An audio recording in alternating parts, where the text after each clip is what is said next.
हरे कृष्णा, तेंद्र प्रणाम आप सभी को। तो आज हम भगवद गीता के 3.9 श्लोक पे चर्चा करेंगे और ये बहुत इंपॉर्टेंट श्लोक है। यज्ञार्थात् कर्मणोऽन्यात् लोको अयम कर्म बंधना तदर्थम कर्म कौन्तेय मुक्त संगा समाचर।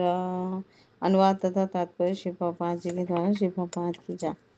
श्री विष्णु के लिए यज्ञ रूप में कर्म करना चाहिए, अन्यथा कर्म के द्वारा इस भौतिक जगत में बंधन उत्पन्न होता है। अतः हे कुंती पुत्र, उनकी प्रसन्नता के लिए अपने नियत कर्म करो, इस तरह तुम बंधन से सदा मुक्त रहोगे। तो यहाँ पे भगवान बहुत सुंदर समझा रहे हैं। अभी 3.8 में उन्होंने समझाया कि अपने शरीर निर्वाह के लिए आपको कुछ ना कुछ नियत कर्म करने ही पड़ते हैं और वो करना ही चाहिए। तो इस श्लोका में, आज के श्लोका में भगवान और अच्छे से समझा रहे हैं अर्जुन को कि ये जो कर्म आप कर रहे हो, ये भगवान श्री विष्णु को प्रसन्न करने के लिए, उनकी प्रसन्नता के लिए आप ये कर्म करो। तो कुंती, हे कुंती पुत्र, यानी अर्जुन को संबोधन कर रहे हैं कि अपना नियत कर्म करो, लेकिन भगवान की प्रसन्नता के लिए।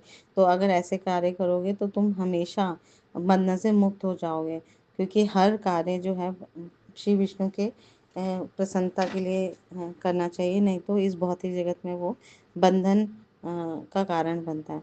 तो तात्पर्य में शिव बाबा जी एक्सप्लेन कर रहे हैं कि जैसे मनुष्य का कोई शरीर निर्वाह के लिए कुछ ना कुछ कार्य करना ही होता है, तो विशिष्ट सामाजिक स्थिति और गुणों को ध्यान में रख के नियत कर्म भी इस तरह से बनाए गए हैं कि उसको जीवन का उद्देश्य की पूर्ति हो सके। तो यज्ञ का अर्थ है भगवान विष्णु। तो सारे यज्ञ जो है भगवान विष्णु की प्रसन्नता के लिए ही होते हैं, है ना। तो वेदों का आदेश है यज्ञो वही विष्णु, यानी सारे यज्ञ जो है सिर्फ और सिर्फ भगवान विष्णु के लिए हैं। तो दूसरे शब्दों में, चाहे कोई निर्दिष्ट यज्ञ संपन्न करे या प्रत्यक्ष रूप से भगवान विष्णु की सेवा करे, दोनों का प्रयोजन जो है वो सिद्ध हो जाता है, यानी कि लास्ट में हमें सफलता मिलती है। तो इस तरह से इस श्लोक के अनुसार हमें कृष्ण भावना अमृत यज्ञ जो हम करते हैं वो ही कृष्ण भावना अमृत में भगवान श्री कृष्ण की प्रसन्नता के लिए, भगवान विष्णु की प्रसन्नता के लिए हर कार्य होता है। तो वो यज्ञ की ही संस्तुति की गई है। तो वर्णाश्रम धर्म का भी उद्देश्य जो है भगवान विष्णु को प्रसन्न करना है।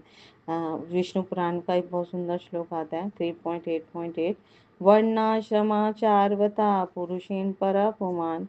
हर वर्णाश्रम का जो परम उद्देश्य है वो भगवान विष्णु को प्राप्त करना है। तो अतः भगवान विष्णु की प्रसन्नता के लिए ही हमें कर्म करना चाहिए। तो यहाँ पे इस श्लोक में भी भगवान स्वयं श्री कृष्ण अर्जुन को ये बता रहे हैं। तो इस जगत में कोई भी दूसरा कार्य करें, हम कर्म करें, वो हमारा बंधन का कारण होता है, क्योंकि अच्छा कर्म भी और बुरा कर्म भी, उन सबके फल होते हैं और फल हमें जो है वो बांध लेते हैं, कर्म बंधन से बांध देते हैं। तो लेकिन जब हम भगवान कृष्ण या विष्णु की प्रसन्नता के लिए कार्य करेंगे, है ना, कृष्ण भावना भावित होकर कार्य करेंगे, तो वो मुक्त दशा को प्राप्त हो जाएंगे। तो यही महान कर्म कौशल है, इसे हमें सीखना है कि कर्म की कुशलता किसमें है, यही महान कर्म कौशल है। तो प्रारंभ में इस विधि में अत्यंत कुशल मार्गदर्शन की आवश्यकता होती है। शुरू में हमें वरिष्ठ वैष्णव से, साधु गुरु शास्त्र से सीखना होता है कि क्या क्या कार्य करें, हम कैसे करें। तो भगवत भक्त के निर्देशन में या साक्षात भगवान श्री कृष्ण के प्रत्यक्ष आदेश के अंतर्गत, है ना, जैसे कि अर्जुन को मिल रहा आदेश, तो अर्जुन के माध्यम से हमें भी मिल रहा आदेश।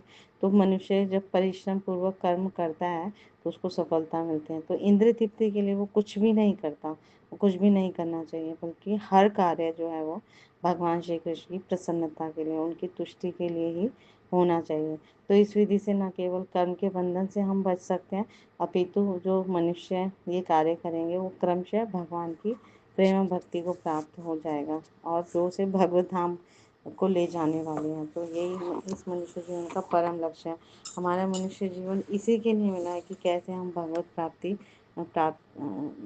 को प्राप्त हों और वहाँ शाश्वत रूप से हम निवास करें और भगवान की सेवा करें। कृष्ण प्रेम इस हृदय में हम कैसे जागृत करें। तो जो कर्ता को कर्म के पीछे, हर कर्ता को कर्म के पीछे एक फल की अभिलाषा होती है। जैसे उदाहरण से समझेंगे कि व्यापारी है, कोई व्यापार कर्म करता है तो सोचता है कितना ज़्यादा लाभ मिलेगा, फल मिलेगा, है ना। तो लाभ की अभिलाषा होती है। अगर लाभ की अभिलाषा नहीं होगी तो वो कर्म करेगा ही क्यों, ऐसे हम समझ सकते हैं। और विद्यार्थी विद्या का अर्जन करता है, रात दिन पढ़ता है कि शिक्षित हो जाएगा, तो ऐसे फल की अभिलाषा करेगा। लेकिन इस तरह के कर्म जो है वो बांधने वाले तो संसार में, है ना, क्योंकि ये भोग भोग की अभिलाषा है। तो हमें कर्मों का त्याग नहीं करना, कर्म तो हमें करना है जैसा भी हमारा वर्णाश्रम है, लेकिन हमें उसके फल की अभिलाषा को त्यागना है कि क्या फल मिलेगा, सब कुछ छोड़ सरेंडर हो जाना है भगवान कृष्ण के प्रति, है ना। तो सबसे सर्वोत्तम उपाय है कि कर्म के फलों का भोक्ता भगवान श्री कृष्ण को अगर हम मान लें कि वही है ना। ये भगवत गीता में एक अन्य जगह पे भगवान स्वयं कहते हैं, भोक्तारं व्यक्त तपसा स लोक महेश्वरम, सारे लोगों के, है ना, सारे ये सारी यज्ञ और तपस्याओं सब सब कर्मों का जो भोक्ता हूँ, भोक्ता है ना, भोक्ता यानी स्वामी हूँ, वो मैं हूँ, है ना। समस्त यज्ञों के स्वामी और भोक्ता भगवान श्री कृष्ण है। तो ये अगर हमें ज्ञान मिल जाए, दिव्य ज्ञान मिल जाए, तो हम भगवान श्री कृष्ण के लिए ही कर्म करेंगे। तो इस श्लोक में भी कह रहे हैं भगवान, यज्ञ अर्थात कर्मणा, यानी भगवान श्री कृष्ण के लिए, विष्णु के लिए ही हमें कर्म करना है। तो जैसे मनुष्य यज्ञ में आहुति डालता है तो स्वयं के लिए नहीं होती आहुति, वो भगवान को प्रसन्न करने के लिए होती है। तो इसी प्रकार भगवान इस श्लोक में स्वयं कह रहे हैं कि हम सारे समस्त कर्मों का यज्ञ स्वरूप मानकर हमें करना चाहिए, यानी यज्ञ कर रहे हैं हम, और भगवान इससे प्रसन्न हो रहे हैं कि नहीं हो रहे।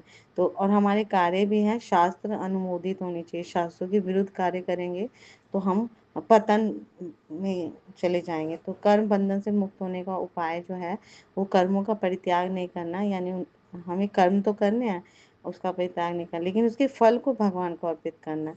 तो उसके अच्छे फल हों या बुरे फल हों, वो भगवान फिर हमें जैसे भगवान फिर उसे हमारे बंधनों से हमें मुक्त कर देते हैं। तो क्योंकि ये संसार में हर कार्य बंधन यानी बांधने वाला है।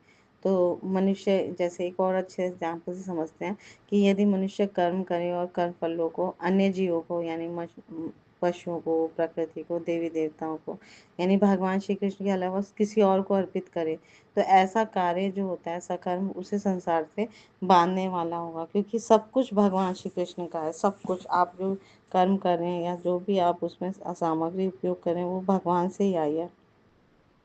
आगे 9.16 में भगवान स्वयं अपने श्रीमुख से कहेंगे, अहम क्रतु अहम यज्ञ स्वादहम अहम औषधम मंत्रो अहम एवाच्यम अहम अग्नि अहम हुतम। किंतु मैं ही कर्मकांड या पितरों को दिए जाने वाला तर्पण, औषधि, मंत्र, घी, अग्नि, आहुति हूँ। तो सब कुछ भगवान से ही आया और भगवान ही है। तो हमें किसी और को अर्पित करने की बजाय फल भगवान को अर्पित करना चाहिए, क्योंकि जो रियल वास्तविक स्वामी है वो भगवान श्री कृष्ण है।